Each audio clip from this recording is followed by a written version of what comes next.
I've had a great experience working in government. I came in through the RPL program in 2006. I started my career at the recently re-merged Department of Employment and Social Development Canada, where I worked on retirement income policy and looked at kind of the future savings patterns of young Canadians and whether or not they'd be ready for retirement. And then did that for a few years, was able to have a diversity of experiences thereafter that all kind of have a bit of a through line for me, but probably not to someone else, which I think speaks to the uniqueness of government. I worked on the automotive crisis and the restructuring of that industry, particularly on the labor and pension side, and then worked in life sciences, where I looked at the emerging biotech and life sciences industry and thinking through that, which is obviously very different now. And then went to the Privy Council office, where I looked at issues of public service renewal and enterprise management and governance. And then was a director general for Marketplace Frameworks, really looking at the foundational economic and social laws that underpin our economy. And now I'm the Associate Assistant Deputy Minister of Strategy and Innovation Policy Sector at the Department of Innovation, Science and Economic Development. So I've had a wide range with some pretty interesting pieces that kind of touch around law, technicality, and some of the underpinnings of economy and society.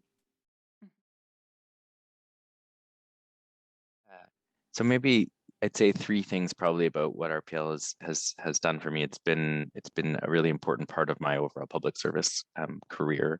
First, it gave me an entry point. Obviously, I wouldn't have been able to come in without it, and it gave me a really great entry point in the sense that I had the span of kind of thinking where I might want to start my career. And I did my graduate work in social policy, and so being able to have a place that could kind of let me literally kind of put that into practice has been extraordinarily useful. But it's also been helpful in a second way, because then it's given me a network, because obviously I don't do social policy strictly anymore. I do mostly in economic and industrial policy. And so that network's been great at helping me find opportunities, jobs, talk through stresses, think through some of the frictions and tensions that come with an evolving career. And in some ways, literally directly. In fact, my transition from ESTC to Industry Canada was a function of a fellow RPLer that said, I'm helping bail out auto companies and we don't know anything about pensions and labor. And so will you come over and help? And so, and then maybe the third way, probably most recently, is it's a hiring pool for me. I've got a really great opportunity to be able to bring in RPLers now as an ADM into my sector, and they are an amazing burst of energy and independent thought that's been really awesome. And so RPL has been great for me, but also great for the work that I help steward. Yeah, maybe I'd say two things.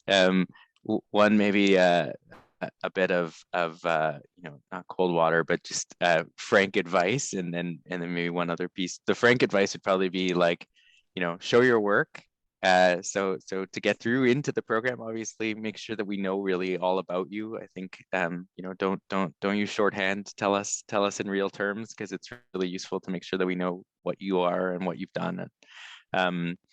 And then maybe also just be prepared for it's not the big black box of bureaucracy where everything moves kind of at tortoise pace.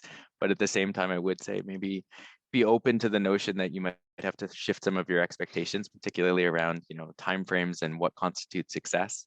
And I think about my early career, I spent 3 years working on retirement income, and it took 10 years, but we got an expanded CPP that ultimately is going to make meaningful change for Canadians. And I think the time horizon that we have for what constitutes success potentially needs to be adjusted a little bit. And then maybe the last piece, though, which is less on the kind of cold water, more on the sort of hot water, is don't diminish your boldness. I think the system is ready for independent and creative thought, and the whole rationale for RPL is to make sure we inject that into the system. And so, be real, but be bold, and hopefully we'll be ready for you.